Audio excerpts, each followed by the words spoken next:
That's the one. Invest in Mitchell and Butlers. Okay, this is not investment advice. Not financial advice. Not financial advice. But if you're like me and you put money into Mitchell and Butlers, any amount, I used to think it's £25, but there's no minimum amount into their shares. I don't know how much their shares are. That could be £15, I'm not too sure. As part of your shareholder perk, you get 20% off, 10 vouchers to use throughout the year, and it includes food and drink. This week's guest is Kia Commodore, the queen of financial virality herself, founder of Pennies to Pounds, the popular financial platform online. On this week's episode, me and Kia talk about how she sets financial goals and how we can all set financial goals. Kia is a very, very accomplished person, very ambitious person, and she achieves all the goals she sets for herself. Those of you who follow her on her Pennies to Pounds platform will be aware of this. So we get into how she sets goals for herself, and we touch upon everything from saving and investing to even a little bit of travel as well. So it's always a good conversation when me and Kia get together, and this episode is no different. You're tuned into the Mr MoneyJar show. It's showtime. It's Kia. Welcome. Thank you for having me, Timmy. Thank you very much for coming on, and thank you for having me on your podcast. Of course. All those weeks or months ago. I think it was months ago now, but it was really good. Good episode. I would really love this episode to serve a little bit as like a profile of like your story so far. I'm very inspired by everything you've built since the start. Cry. We just started. Since the start of Pennies to Pounds. But I also want to talk about financial goals. Yep. Particularly with the upcoming year, whether that be investing goals, emergency funds, salaries. I know that you're a very goal-oriented person, so we can get into that. But please do tell us who you are and what you do. So, as you said, my name is Kia Commodore. I am the founder of Pennies to Pounds, which is a financial literacy platform that I created just over 4 years ago now. Yep. I had no intent of it being a platform. I was just a young girl with a dream. No, honestly. No, but honestly, I was someone who was very interested in finance, very interested in educating my friends about finance. And it was never my plan to create Pennies to Pounds to what it is today. What I wanted to do was create content to educate people. So a lot of people don't know I started in 2018, the year before. Okay. I actually started my platform and I was on YouTube creating videos. So I was in my second year of university, I think then, creating videos for my peers. And it did all right, but it didn't really take off like that. So I kind of just put a pin in it. And then it was the following year, in October 2019, the Help to Buy ISA at the time was coming to a close. And my friend who knew I'd done the YouTube videos a year prior asked me to explain it in layman's terms, essentially what Help to Buy ISA is. She's like, my mom's telling me to get one. Should I get one? I don't know what it is. Can you explain it? So she told me to do it on Twitter and then screenshot it onto Instagram because I had a bigger following there. So I did that. But I remember I tweeted out my thread on Twitter and I was working at Apple at the time. So I tweeted it out, locked my phone, put it away 4 hours while I was working. Came back on my lunch break and my thread had gotten like 10,000 retweets. And bear in mind, at that time I had like 800 followers. Okay. Nothing. But Instagram I had maybe like 2,000, right? So I'm like, whoa. So I still screenshot it, put it on my Instagram and I was like, this is just got a bit crazy. And then from there, it just kind of snowballed. I think that after that same day, I had 300 DMs, asked me questions about the Help to Buy ISA, and it kind of just went from there. People from banks telling me, people coming in to open up the Help to Buy ISA and showing your thread to figure out who is this girl who's talking about it. Yeah. Then about 2 weeks after that, I started a podcast called Pennies to Pounds. And I remember the first year, my aim was to have 10,000 streams on a podcast. And we got that in the first 2 months, which was insane. I think there was just like a lot of hype around the podcast, which was great. And it kind of just went from there, really. Grew on from that point. And how many followers have you got on Twitter now? 31,500. 30,000. Yeah, it's really impressive. And of course, now there are dozens of people talking about money online, but you were one of the pioneers of it in the UK, if it's fair to say that. Like, I mean, I appreciate that. There were definitely people who came before me, people who inspired me, for sure. But, I think for, at least speaking from where I'm from inner city London, I'm from Newham, which is one of the poorest boroughs in London. And there wasn't really anyone that we could look up to almost aspire to leave Newham. You always think when you're from an area, that's your area and that's what you're destined to be. And I was always raised to say that there is no ceiling for you. And I wanted to kind of be that person for people in my area, which is nice. I still get people now saying, you're doing it for Newham. It's great to see someone from Newham doing so well. So yeah, that was kind of like my main motivator, to be fair. We're 3 to 4 years into your platform now. So how far ahead do you think with regards to it, and what's the ultimate goal? So I'm a forward thinker. I've probably thought to year 10. So we're in year 4, like you said. I've thought to year 10. By 2030? Yeah, thereabouts, yeah. So I'll be 30 by then, or 31. Yeah. Yes, I thought that far ahead. And the ultimate goal is just, I really want Pennies Pounds to be one of, if not the go-to platform for young people to learn about finances. So when they think about, what does this mean? I want to get my first credit card. They think about Pennies Pounds to go on our website or to visit our social pages to learn about that. So that's kind of like the ultimate goal for the platform.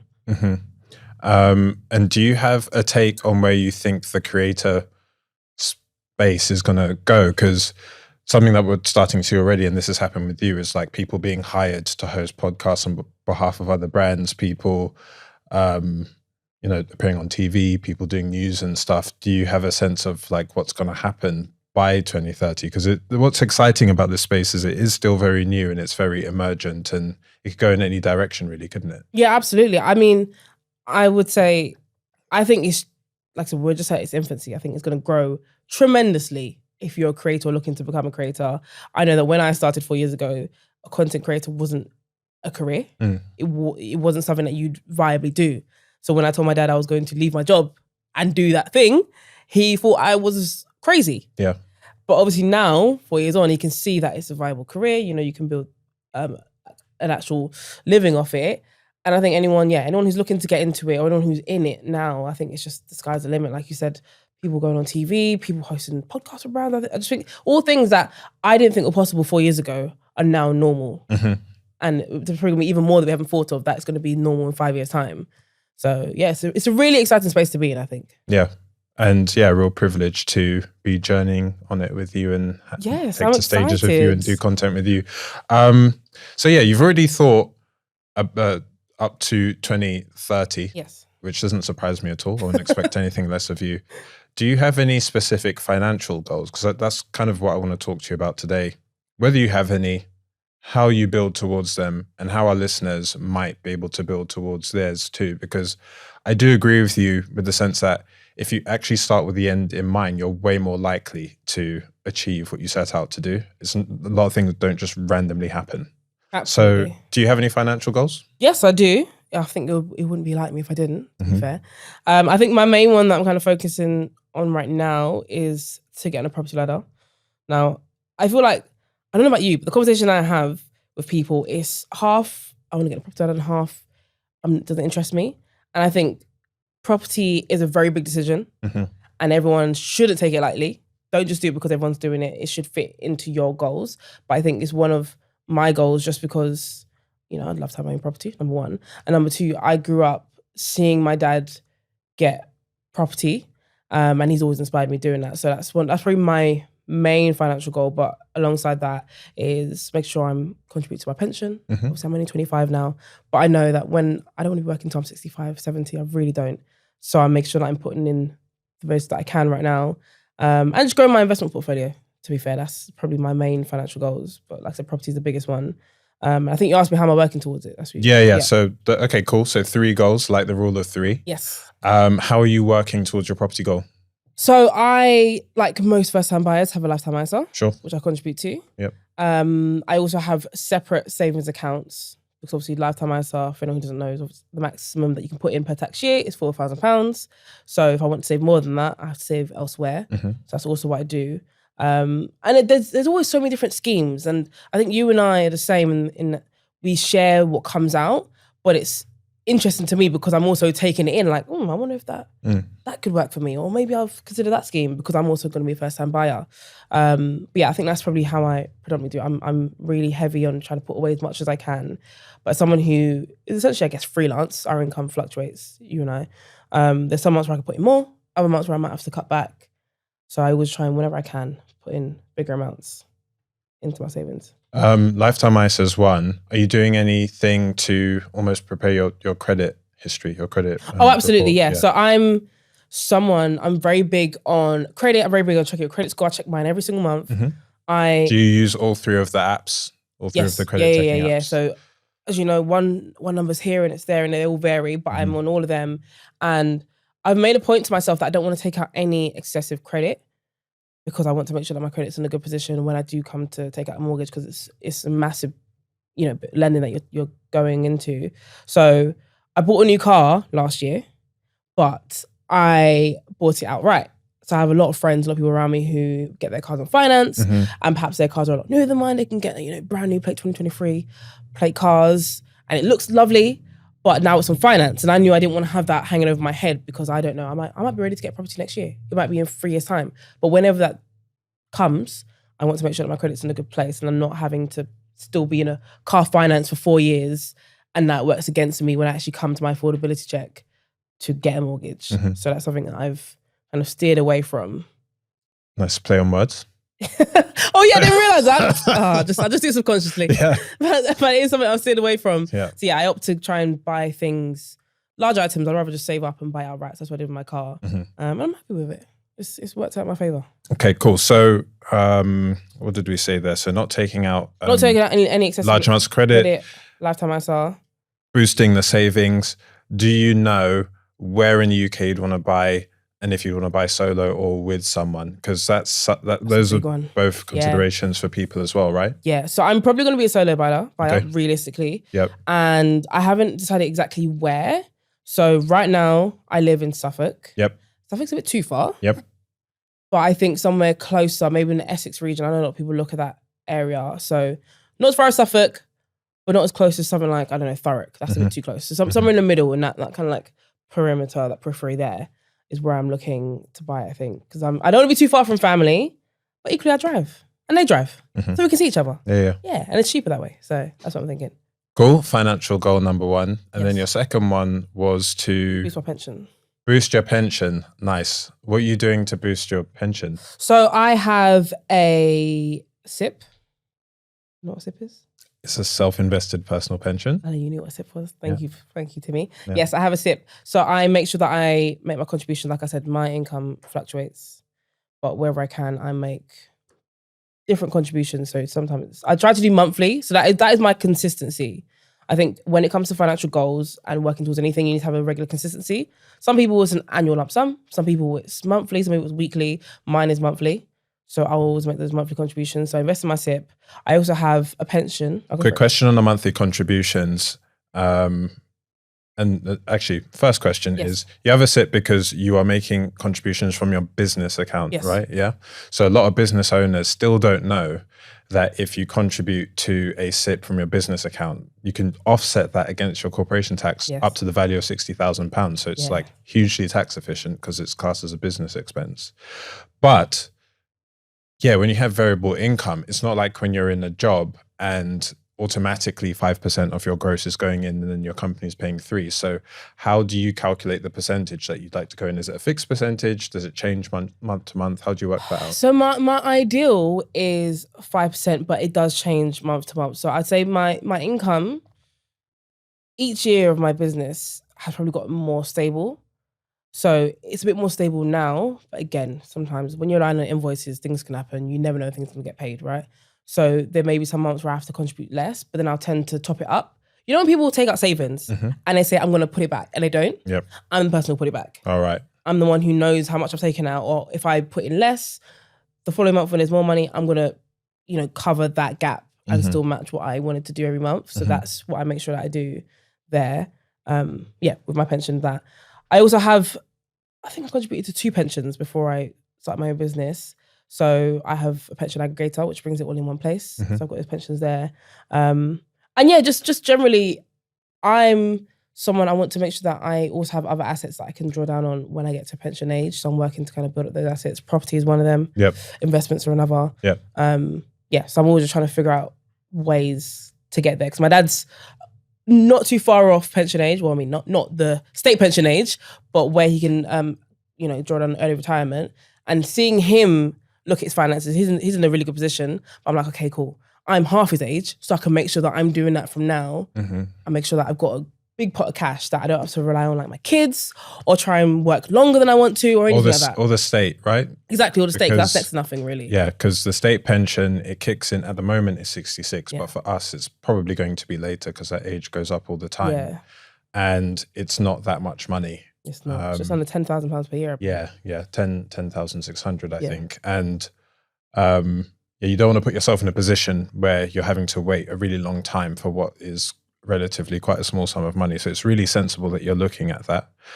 Do you have plans to, so you said you're looking at property and pension. That was the question I was going to ask you. Something that I've been hearing with regards to pensions, an idea that's come up quite a few times in the last week is that we're doing it the wrong way around. So this is a bit of a tangent, but at the moment, it's like you work and then the state pension kicks in. But an idea that I've been hearing is that actually maybe children should be given money by the state when they're babies, basically, be given $1,000 or $2,000, and then that should be invested for them over the course of their life. So by the time they get to their 50s and 60s, they have a bigger pot. They have a pot. Yeah. Like, what do you think about that? Just like off. I mean, I feel like it's an interesting take. I think it depends on how it's done, and as long as it's entrusted to the child, because I think sometimes it can be an issue if parents can get a hold of it at a certain age, or if they can take ownership up until 18, for example. Some parents will just pull it out and use it for their kids now, or use it for other means. I think it all depends what it looks like. But obviously right now, the way state pension works, it's based on how many years of national insurance you paid, depends on your payout. I think it's just interesting. I think pensions are just an interesting thing that most people push to the side until they get closer to it. Yeah. And I'm not sure if we figured out the right way. I think we are just doing the way that we know so far. Yeah, I think we are figuring it out. I need to run the numbers on it, but it may well end up being cheaper to just say, do you know what? Every child should get a lump sum entrusted to them, compounded over the course of their life, rather than now where I think each generation, the state almost has to go like, where's the pension money? We don't know where the pension money is. It'll be interesting. When you run the numbers, I'll be interested to see what that looks like. I might do a post on it. Yeah, I'll be waiting for it, Timmy. I'll be waiting for it. I'm waiting. Okay, so he's talking about property, we've spoken about your pension, and then your investment portfolio more generally. Yeah. So what are your goals looking like there? So I invest in many different ways. Obviously, there's so many different asset classes and things that you can invest in. So I would say my first taste into investing, I think that's the easier way to talk about it, was when I was at university. I was 20. Yep. And I remember I called my dad one day and I said to him, I want to start investing. I just want to get into investing. And he had some archaic way of doing it with his old bank. And he's like, you open up this and then you give them that and you pay a fee. And I said, no, there's got to be an easier way. It just sounded so archaic. I said, no, there's got to be an easier way. Yeah. That's when I started looking myself. And I'd covered across different platforms, which, the fees were a lot less than what my dad was at. And I remember I opened up an investment fund and I put £20 in. And I became so obsessed with that £20 for a month. I was so obsessed, Timmy. I was checking it all the time. And that was my source of happiness and pain all in the same time, because, you'd see it one minute it's up and I'm like, yeah, I'm in the green. Yeah. And it's plummeted and I'm like, oh my gosh, I'm broke. Obviously not the case, right? Because we're not day traders. We're actually investing for the long term. But it was a good way for me to learn and understand. And then when I was working at Apple, as part of our employee benefits, we also had a share scheme. Sure. So that's when I started buying individual shares. Obviously I bought it in Apple initially. But all of that gave me a broader insight into investing that maybe I might not have otherwise had access to. So it brings me to the current day. I just want to give you the background. Current day. Yeah. So I have my stocks and shares ISA that I invest into investment funds through. Obviously it's the most tax efficient way. I also do buy some individual shares because there's some shares that you can get that have additional benefits to them, right? Really? Yeah. Okay, go on. So there is, I think the best one that I've come across, and I've told my dad this one and he's loving it, is I need to remember the actual brand. It's not going to come to me right now. But there's one share, once you buy a share of it, I thought we had to put £25 in. It doesn't matter what amount you put into that. You get a 20% discount off food. So it's like places like Green King, where else is there? Toby Carvery, Miller and Carter. You get money off. So I told my dad about it. He put money into it. Went Miller and Carter the other day, got our 20% off. Sorry, what company was this? Again, it's escaped me. It's okay. Whoever the parent company is, I've forgotten their name now. Okay. but they are the parent Or company linked of to all it. of those hospitality chains. Right. So once you invest in them, you are able to claim up. It's 10 vouchers per year every January. You have to, depending on what platform you invest into them through, you either have to claim for it or they send you automatically because you're a shareholder. Because you're a shareholder. Yeah. Interesting. Really interesting. Because I thought you were going to say something like voting rights. But I mean, that's interesting and all that. I mean, I'm interested in the actual physical perks. Yeah, but actual perks. That's actual really perks, interesting. yeah. I'm going to go away and research to see. I feel like it'll come to me once we stop recording and then it's going to be really annoying. But the name has escaped me, the parent company. Once I know that is... Well, look, we've got the internet. We've got the internet. I forgot. Just find out the parent company of Green King. Green... As in Green King. Okay, Green... They're the pub chain. King parent company. I forgot their name now. Sorry, we'll find it. When you tell me, I'll know. CK Asset Holdings? No. Okay. It would be Public PLC, wouldn't it? Yeah. I've forgotten the name. I went through all that trouble, told my dad, and I've forgotten the name myself.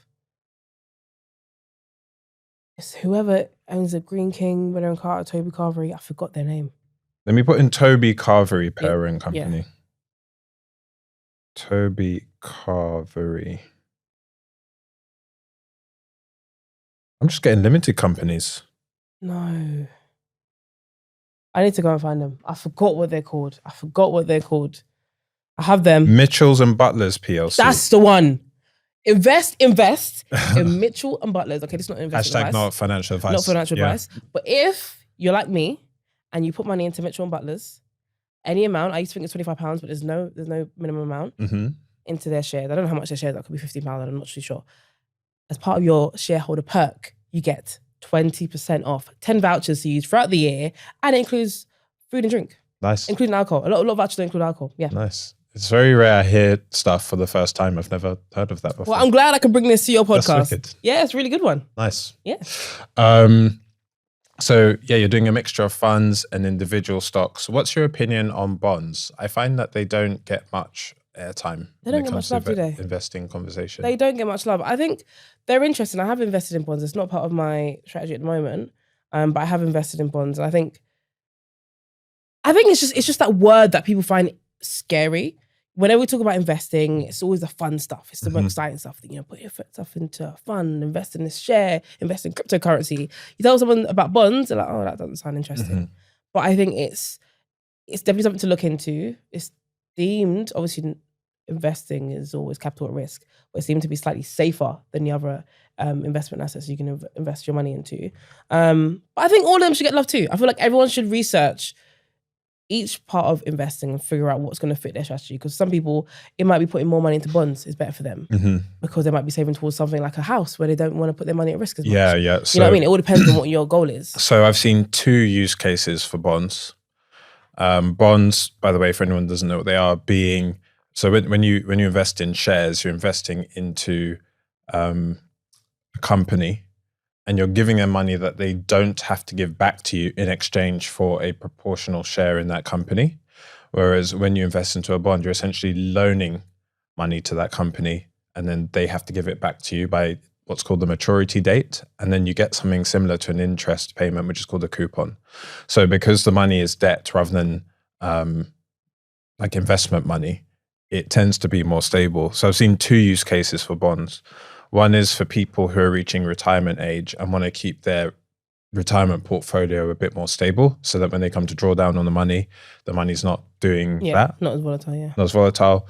But then also I've read like most of Warren Buffett's shareholder letters, and he talks about treasury bonds as a place where he puts large amounts of cash when the bonds are paying a higher interest rate than what the banks are. So it's like a place to put your cash when you want to get more than cash is paying, which typically can be quite low, right? Like we've seen historically quite low interest rates. And then third use case, bonds are also used for income because you've got that coupon, that interest payment. You can use bonds to build income generating portfolios. I think the reason why they don't come up so much at the moment is because we are of a kind of an earlier generation. I guess our investing objective is growth rather than income, or keeping money safe. So maybe as time goes on, we'll start I think we will see a them shift. more. I think we always see a shift towards different things. I think it's going to come back around. Yeah. For sure. Yeah, I agree. So these goals that you've spoken about, Yes. how do you practically build towards them? I know for me, for example, I have a spreadsheet, you know, January to December as the columns, and I'll kind of plot out amounts I'd like to put away, and I'll use things like investment calculators to project how much I expect investments to be worth and stuff. Like what are you using? So I guess mine's a variety because I plan out my goals all together. So it includes my financial as well as, I don't know, personal, career, all of that, right? Sure. So I use Notion. I love Okay. Notion. And that's where I'll plot out my year goals. So let's say 2024, I've got all my goals written down, right, in the different categories. And then within that, I'll break it down. And I'll break it down to 6 months, 3 months, 1 month. You know what I mean? Just so I can actually track and have practical steps that I can take. When it comes to my actual financial goals, I'm like you, I have spreadsheets, I've got calculators, I track everything. Okay, So I believe you. nothing gets past me. I believe you. I track absolutely everything because I like to know. And I feel like it's a good way to just be in control of your finances. So I know how much I want to put in, and if things change. So I almost have like on my spreadsheet, I have my like expected amount that I want to save, invest, whatever the goal is. And then my actual, because like I said, my income fluctuates. So I can know, right, I wanted to put away X amount, but I actually did Y. So now I know the following month, can I actually make up the difference? It's a good way for me to track everything. Yeah, and I think like you, investment calculators, pension calculators, there's so many different calculators out there.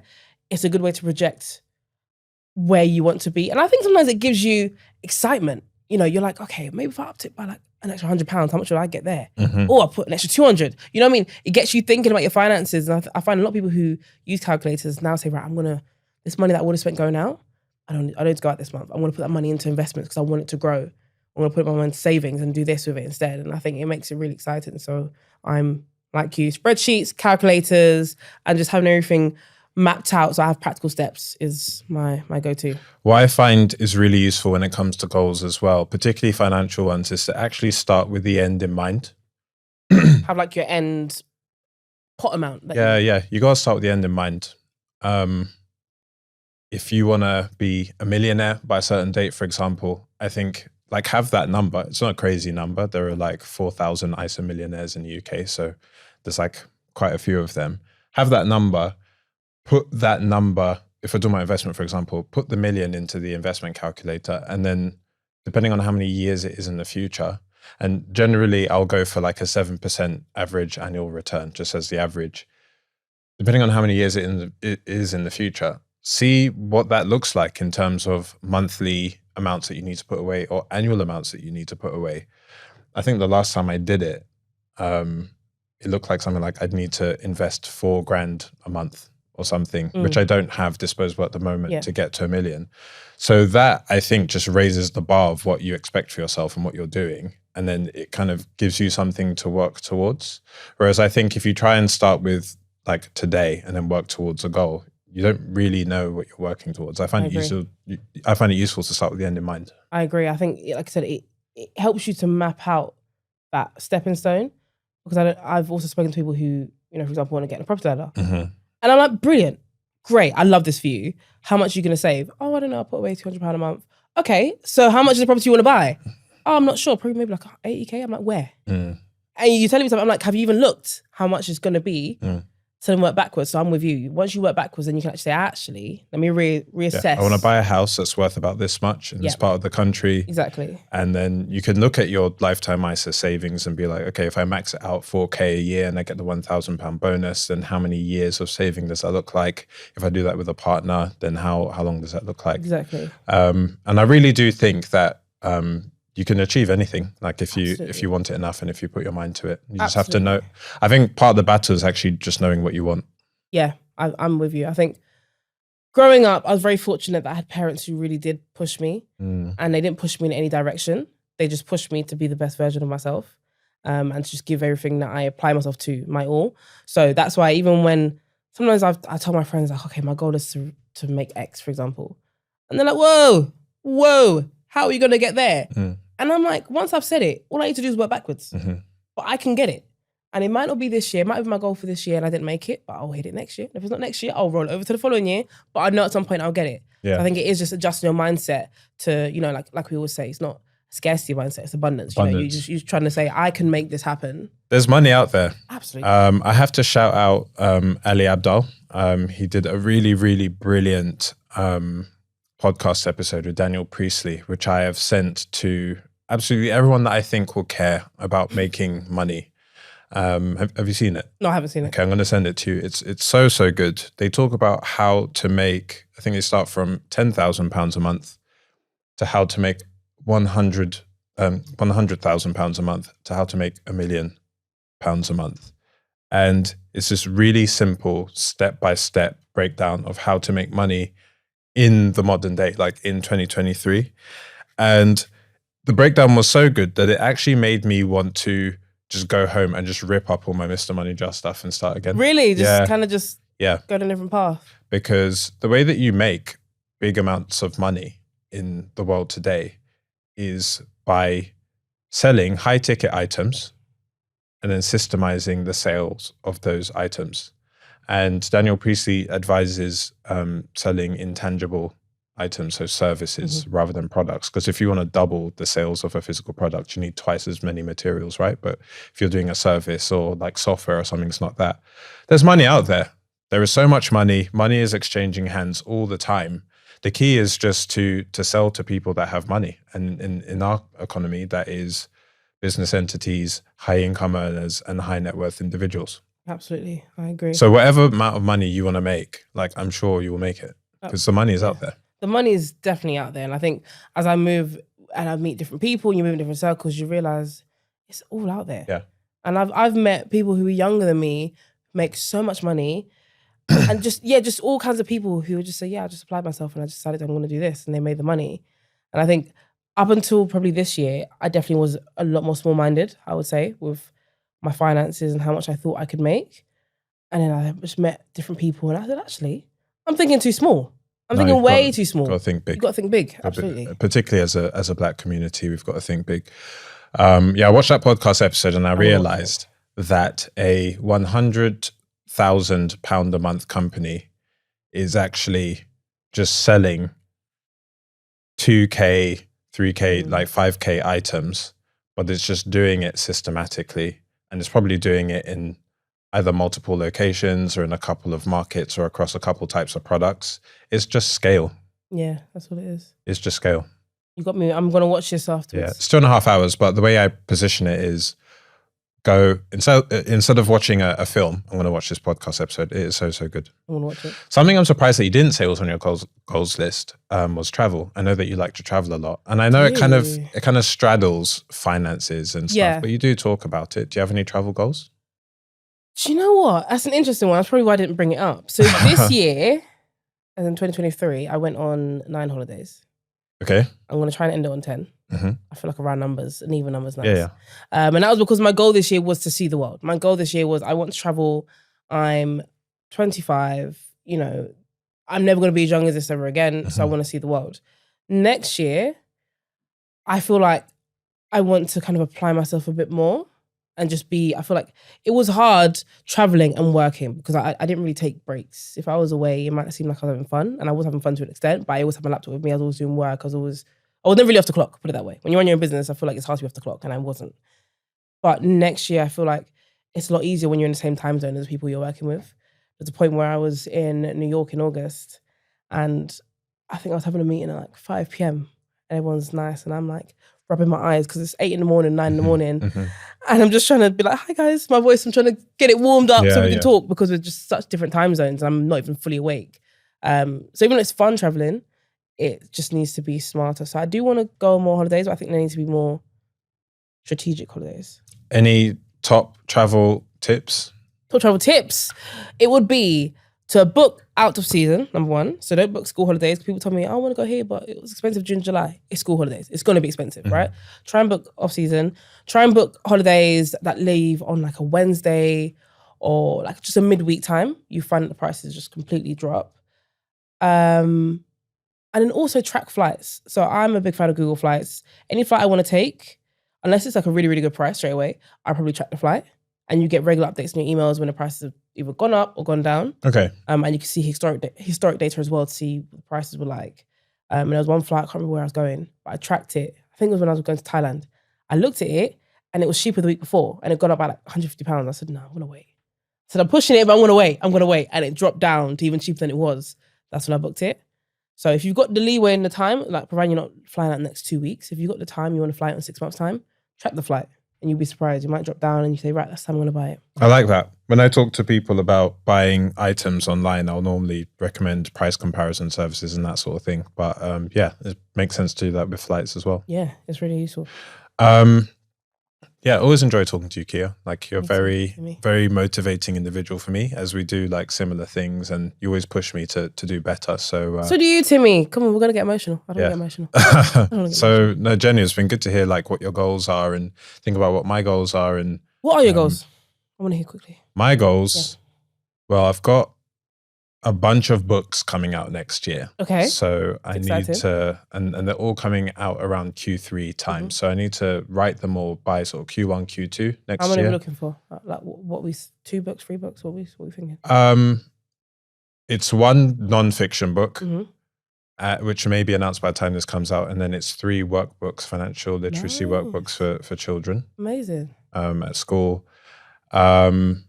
And I want to, it's not really a goal as such, but I want to start to build digital assets that don't require me. Because I think, and I got this from the Daniel Precy episode again, something that's very tricky about our industry is that when you sell, you then need to deliver that service. And for us, that means going up to Liverpool and doing a talk or going to this place and doing that, or like physically attending a meeting and stuff. So I think that what we're going to need to do as content creators between now and the end of the decade, the people that I think are going to succeed are the people who, like, what do we ultimately do? We sell our personalities and our expertise.